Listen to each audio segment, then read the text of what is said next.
That's pretty young to realize you're an entrepreneur at 4. And you mentioned like 8 or 9, selling stuff at school. But how did you know at 4 that you were an entrepreneur? I'm curious. Yeah, so I didn't like looking back, there wasn't terms like this. Like I didn't know like, oh, I'm an entrepreneur walking around with my little badge. I just knew I loved creating things and selling things. Yeah. Like my first business was something like this was like 84, 85, and I was a huge fan of what was the show? Ghostbusters when it first came out. So I was a Yeah. huge fan and I was allergic to bees. So my main thing, I had made like a little fanny pack. Yeah, this is predating fanny pack with a sign with a bee with a little thing in it. And we called ourselves Bee Busters. And we had a whole thing we carried around. And I would go around and say, hey, hire me. I'll get rid of your bees. Right? Had a problem, figured it out. So it was stuff like that. Is I always was very attracted to let me just solve problems and I like making money. So ever since I was that young, I was like, I knew I wanted to do something with that. Yeah. That's awesome.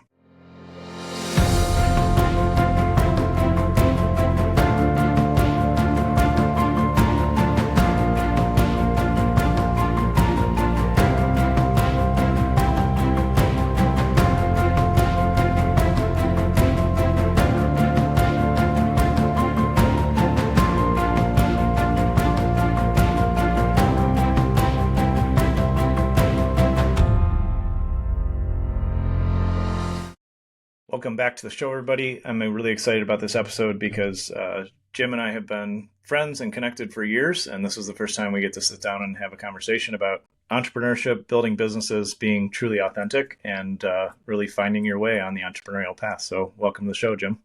Thanks for having me.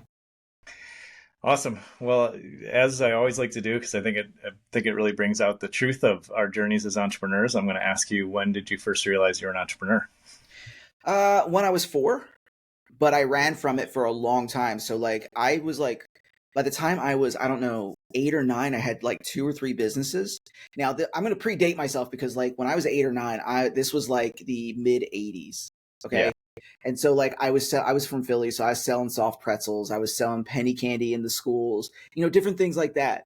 But then I went through a lot of trauma and I gave up on everything. And I took 30-year detour, military, college. It wasn't until I became a church planting pastor that I remembered that how much I love entrepreneurship. And then with some healing, I'm back into it. I got back into it in 2017. Nice. That's pretty young to realize you're an entrepreneur at 4. And you mentioned like 8 or 9, selling stuff at school. But how did you know at 4 that you were an entrepreneur? I'm curious.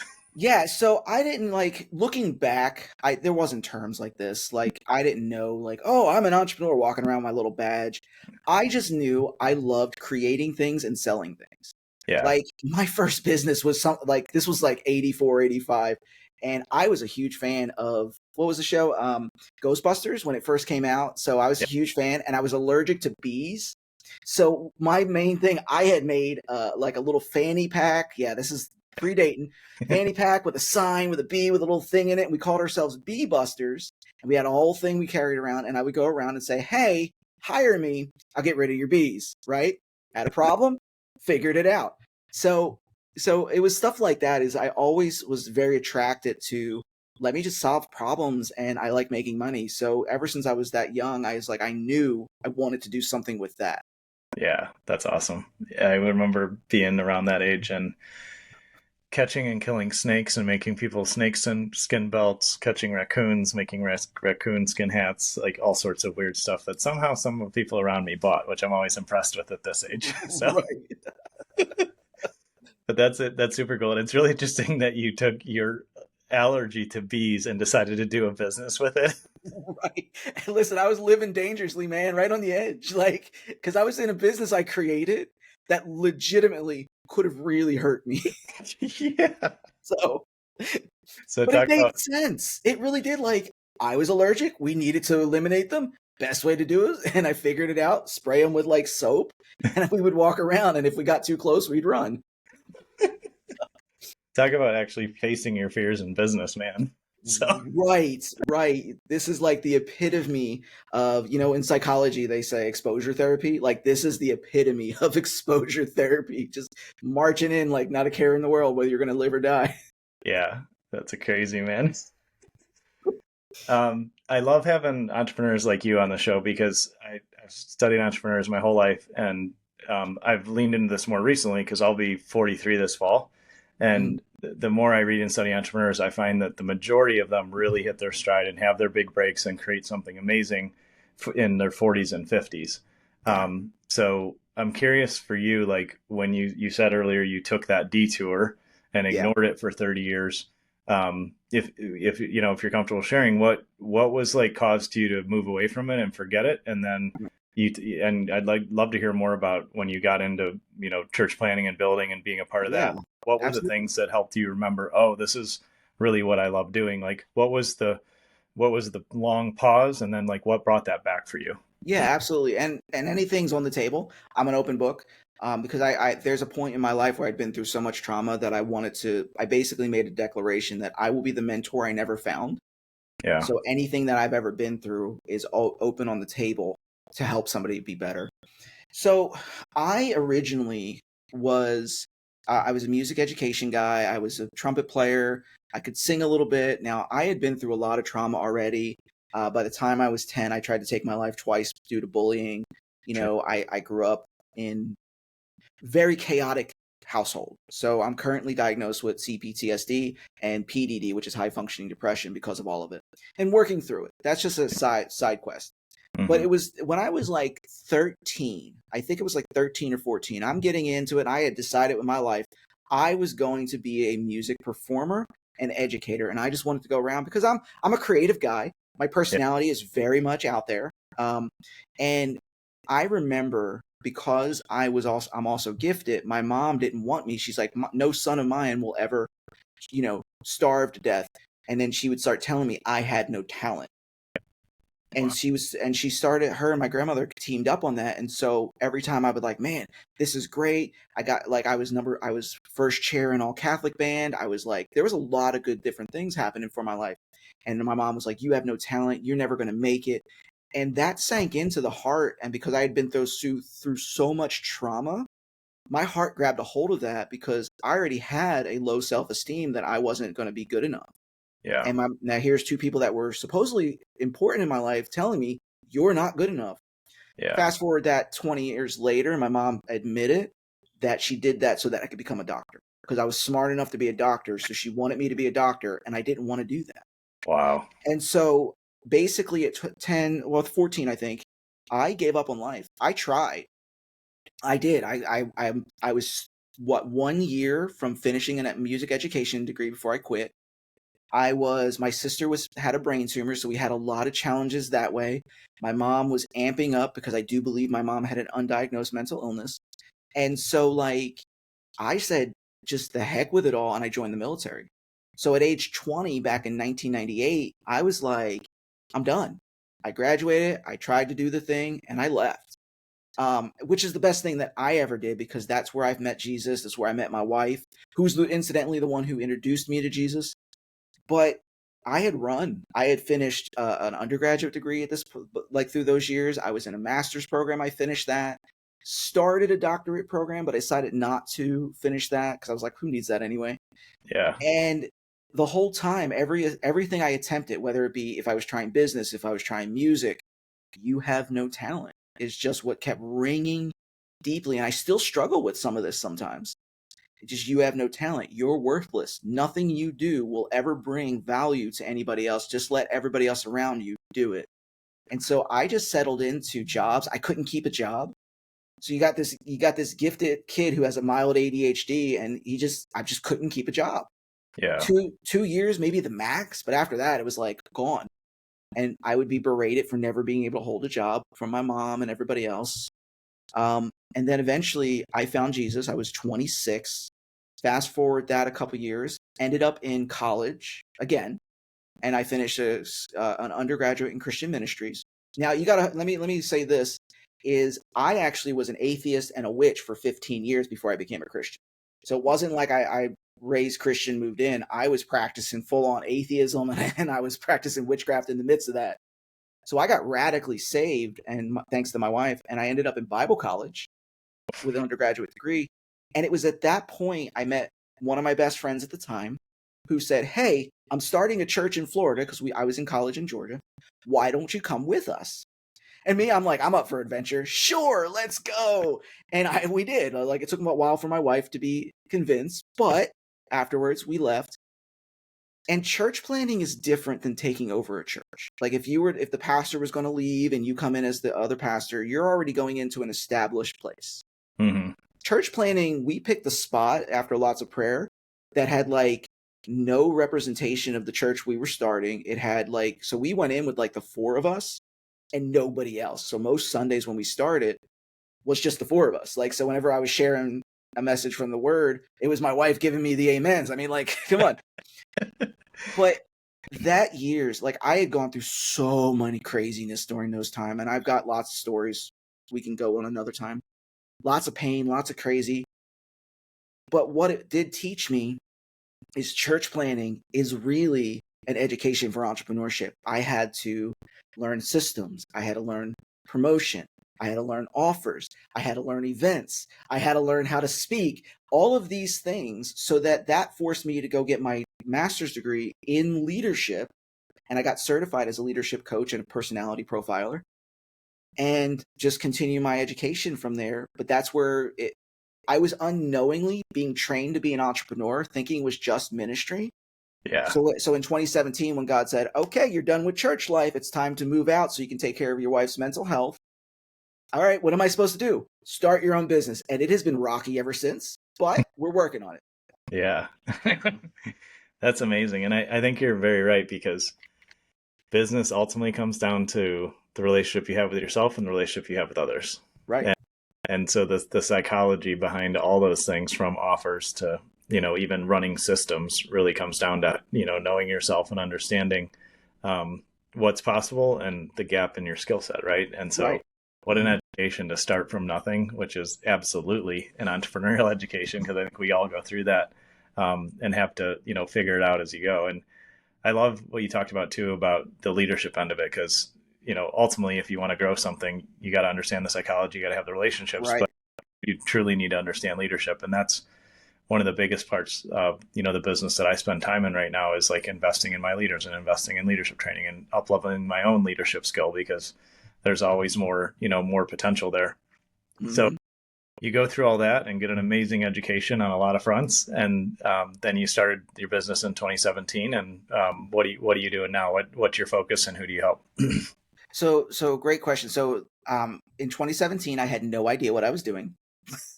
So I came from pastor mindset. Let me help everybody do everything.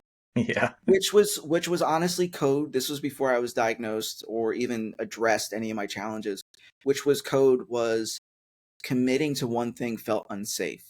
Mm-hmm. So I did everything. I was part of the 2018 Funnel Hackers community. I was at the conferences.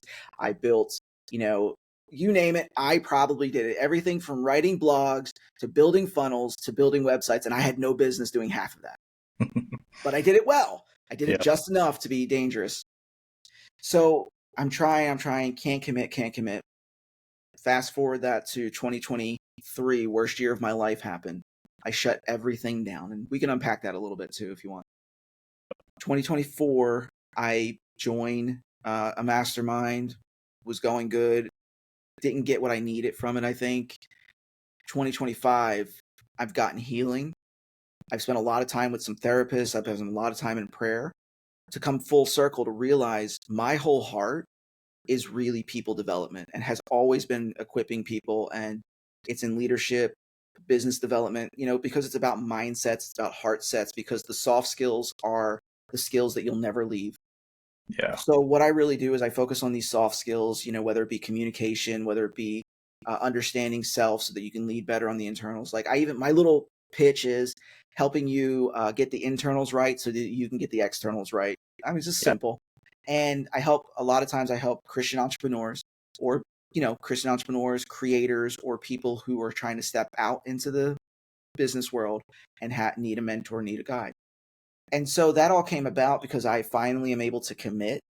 And when you go on my profiles, you'll see a lot of that. Like there's a lot more consistency. Now you'll see my humor, whether it be dark humor or right humor, but you'll also see, like, I talk about mental health issues. My wife is diagnosed with 4 mental illnesses.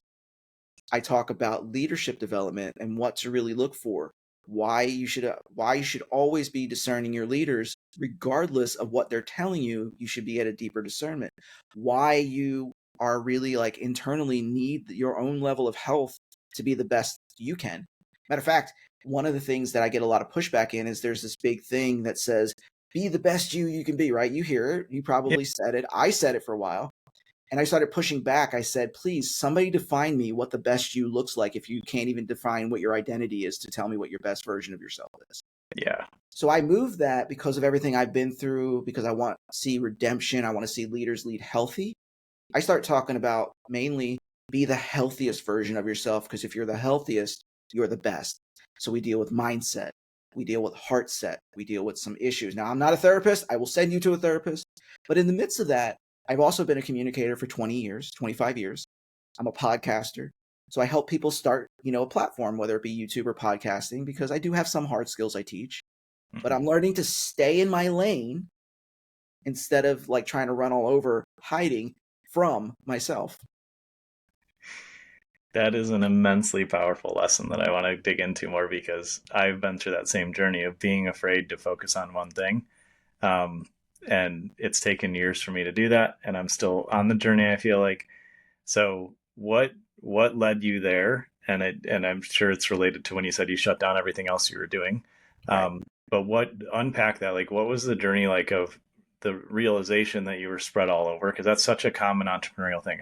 I've done that in years past, and it's not been Right. helpful. We start there, and like, what was your mindset there?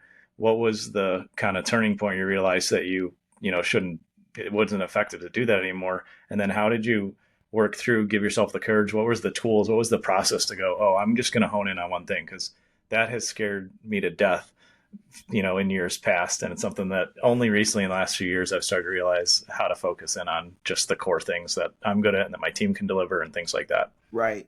So 2017, I was right before we moved to where we're at in Orlando. We lived on the coast. We were pastoring. We were about to step down. My wife was diagnosed in 2010, 2011. So the time she was diagnosed was a very tumultuous time. It was really tough. But while she's being diagnosed, we just now have a brand new child at the time. So my daughter, Gabrielle, she's like 3 years old. My wife is diagnosed. While that's happening, I was pastoring a church. Well, when you pastor a church that's just starting, you don't make money to survive. So I had to become a teacher. So I ended up teaching in school systems, and I ended up as a behavioral specialist, kind of helping people understand human behavior. And so I'm teaching full time, pastoring full time, trying to help figure out with my wife, because my wife and I have been together 25 years. We're trying to figure out this whole mental illness thing now. We have a small child. And fun thing about me was, because I had been through so much trauma, I related value to results. So I started a blog thinking that would make money, because I'm a writer, I'm a communicator. I called it Soul Care for the Misfits, and I was running myself ragged. Yeah. And this kept going on in 2017. Now we're moved here to Orlando. My wife is at the worst she'd been through her condition. She was hospitalized 6 times that year for suicide. We had Child of Family come in, Department of Child and Family come in. I wasn't allowed to like leave her alone. So all the jobs that I had lined up for teaching said, we don't want you anymore because you can't do exactly what we said. So here I'm sitting, nothing. I like, what do I do? We had just sold our house, which was a God thing, because we had turned down a cash offer, and the guy came back and added another 10,000 to the cash offer, which doesn't happen. Yeah. So it was a whole God thing. But it was like, now that was what we lived on that year as we tried to figure it out. We were almost homeless a couple times in those 2 or 3 years. And here I am trying again. I'm going to default. At this point, because of my trauma, because of the stuff I never wanted to deal with, all of my value was related to the results I can get. Yeah. And I started finding myself getting sicker. Like, my autoimmune is getting a lot worse now because of all that. I found myself like burnt out, and just like at the end of the day, I had nothing. It was for anything for me to even try to do something. Yeah. Well, fast forward from there a couple more years to 2023, because I kept trying, because we're stupid and entrepreneurs think we have this arrogance about us that think we could just power through anything. And it was 2022 where I had finally gotten the job. My wife was stable. And God goes, "You're going to quit." Excuse me, sir? I don't have any income. Did I hear you right? Right. And for your listeners who don't, who aren't Christians, in Christianity, we do believe we hear the Holy Spirit. So, and I don't mean verbally, I mean like an internal leading. And it came in, I heard this. And then my daughter comes out, my youngest goes, "I think God wants you to quit." And I was like, okay. But then I heard this: "You'll never skip a beat on your income." Okay. So I hand in my resignation in March. I think it was May. I get a notice from the VA that says now I am at 100% VA total disability. Wow. I never skipped a beat on my paycheck. Never. Right. I was like, this is where trust and faith come in, because like when I do stuff in my entrepreneurial journey, I'm not coming from desperation. I don't have to pay bills. My bills are covered by my base disability, and my medical is 100% covered. Like everything I'm doing is to build impact. So I'm not coming from a desperate place, which was number one that made me rethink everything. Yeah. Okay. Because that was awakening. I was like, everything I had been doing up until then has been desperation. Yeah. Then I hear my wife gets hospitalized 2022. And she's usually hospitalized once or twice a year because she has severe mental illness. And I hear the Lord saying, "You're to quit your business because you're about to go through the worst year of your life." Nah. Well, my wife gets out of the hospital. She gets out in August because she stayed 3 months that time. My mom gets diagnosed with cancer. I mean, a really aggressive cancer. And my mom knew it. Like, my mom goes in and she says, "If I ever go to the doctor, they're going to tell me I have cancer." Well, then go. But she came from there was, again, mental illness was involved. And so March of 2023, like we had already been like, there's been so many things happening, lots of stuff falling apart. We found mold in the house. Things are breaking. I'm like, oh my gosh, can I take this? Forward into March of 2023. I finish I'm at a race, right? I do Spartan races. I'm at a race. Talk to my mom. My mom's like, "I hope you get home okay." I have this really crazy dream. My mom wasn't going to live 24 hours. The next day, she goes to be with the Lord. Wow. The same week that my mom died, my wife's father had a ruptured stomach ulcer that took him the same week. So, like, literally, we went to my father-in-law's funeral on Sunday and my mom's funeral on Wednesday. So it gets a little deeper. Do you want me to continue? Oh yeah, that's Okay. great. Go on. So we fast forward to June 7th. My wife is at a really, really bad place. I mean, we just lost, basically my mom was all of her faults, was the only person outside of me that treated my wife with respect, because there's a lot of stigma around what she has. Yeah. And so she just got to the point where she just couldn't handle life and had a suicide attempt. And when I tell you that God was involved, there's no reason that 18-wheeler should have missed her when she jumped in front of it. None. Yeah. She gets in the hospital. She gets out. A month later, after she gets out, the middle sister of mine, I'm the oldest, the next youngest, gets the same cancer my mom did. So here's August, September, and like 3 days before Christmas, my sister dies of the same cancer. And then we had the funeral like 2 days after Christmas. And this is in the midst of everything else happening, trying to keep it all together. We have 2 kids, my wife's mental illness, my family's like dying, her family's dying. Worst dumpster fire year of my life. 2024 rolls around. I'm desperate. I join a group. I should have waited. I joined 2 groups, put myself in a lot of debt, just trying to find something, some community. I should have waited, honestly. We move into May of 2024. I finished the Spartan Ultra 50K race. Wow. Yeah, I was like, hey, you want to talk about wow? I was like, yeah, I got the buckle to prove it. And then literally 1 month later, my body fails and I gain 53 pounds in 3.5 months. And ever since, I would say last October, I have been fighting a continual decreasing body. And while trying to build the business, And so learning how to balance what real health looks like as I'm trying to wait for diagnosis. Now I've been symptomatic for 20 years, so I knew this was coming at some point. Mm-hmm. But trying to balance days where I'm crazy trash some days, like the fatigue and the trigger and all that, with when I'm not, let me produce what I can. Like I got my episode out yesterday because I release on Tuesdays at 6 in the morning. And then today was a hard day. I took like 3 different things in order to be able to be ready for this show with you because I was like, I will not miss this. But yeah, and so now we're sitting in 2025 where my whole heart, man, is just to help humans be more human, be more, we use the word authentic.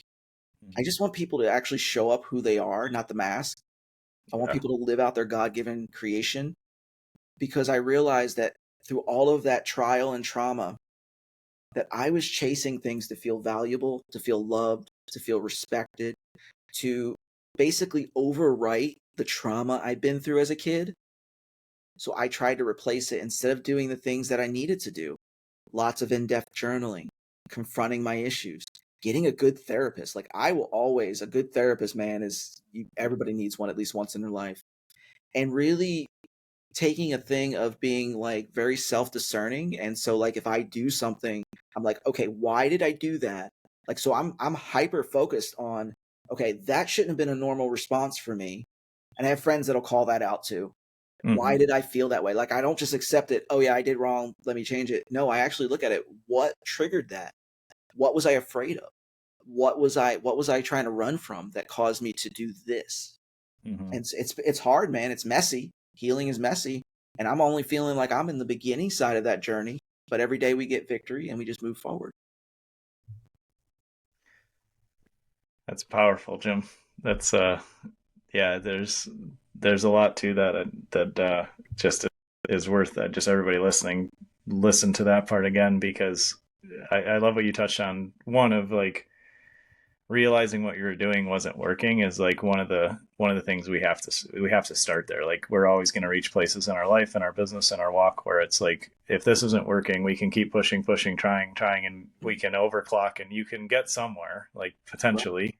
But if it's not really who you are and where you're supposed to be, it's going to burn you out and It is. burn your body out. But ultimately, like finding who you truly are and really being willing to be authentic with that Yeah. is is so much easier. And for me, it's been a journey of every year in a lot of senses, but definitely every few years of bringing that self awareness that you're talking about. Like, why did I respond that way? What really triggered that, or what's behind that? Because if we don't heal that stuff, we mask it with something else. Right. Again, you can get into another program, you can buy another tool, you can try to launch something new to distract yourself from the work you really need to do. And if you have any success, it will be limited success, or it will be really, really hard to push that success. Right. Whereas when we align and are really in the path we're supposed to be, things will flow and the right things come through. Um, and as you've shifted now and you're focused on, just really helping people be their healthiest self and be who they really are, what's the difference now? Like, what's the contrast for you of doing the work that you're clearly supposed to do in the season, and you have a lot of experience to bring to that? People aren't going to talk to you and get fake shallow answers. We know that.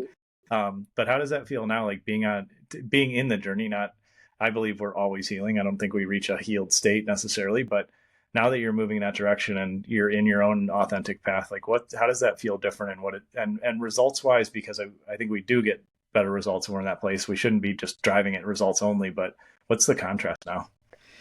I think there's a couple things. Number one is, and I truly believe this, that if you don't work on the internal, the external will never work.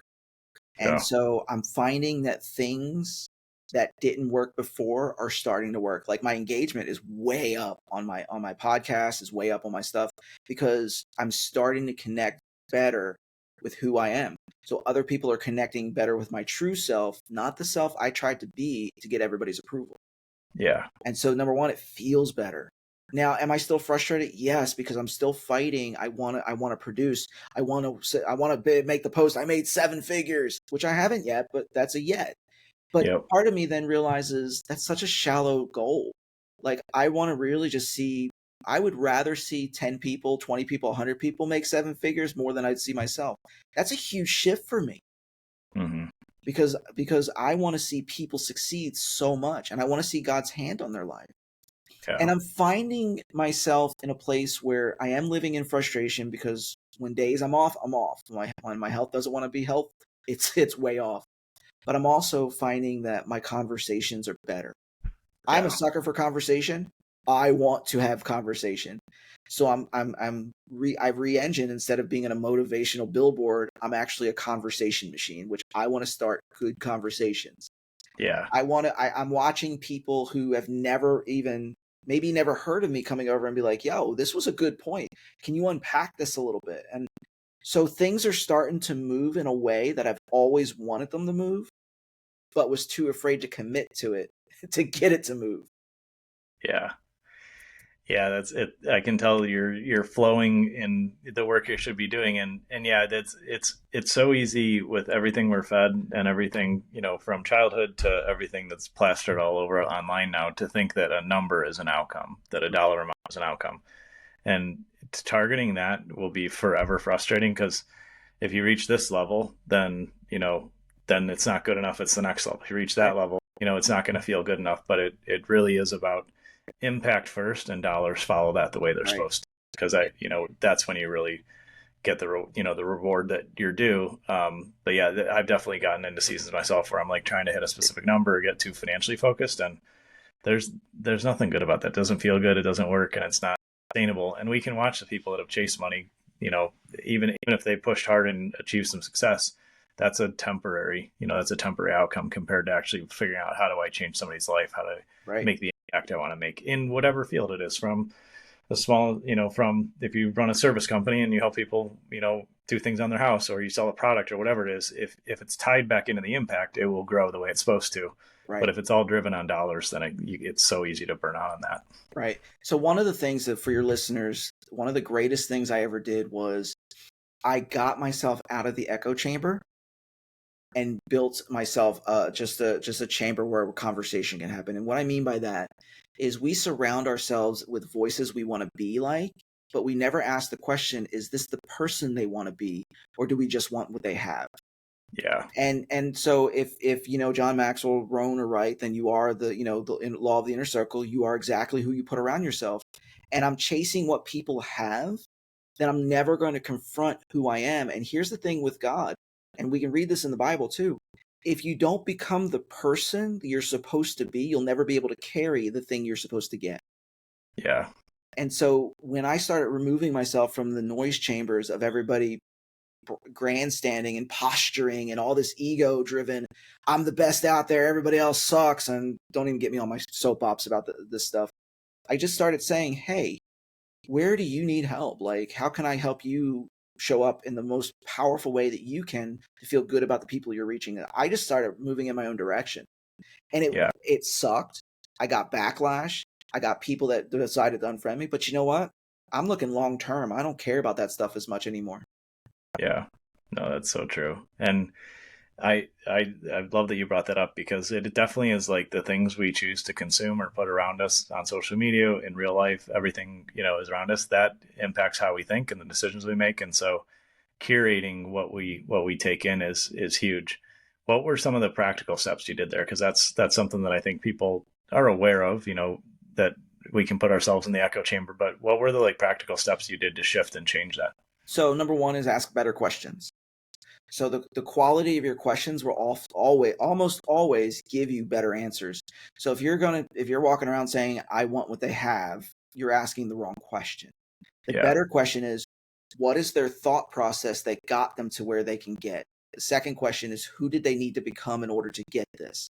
Yeah. Those are more character based, more thought based, not, well, let me just do a funnel and one funnel away from a million, whatever it is. Like, all of that is great gimmicks, but it doesn't have long-term success. So number one is ask better questions.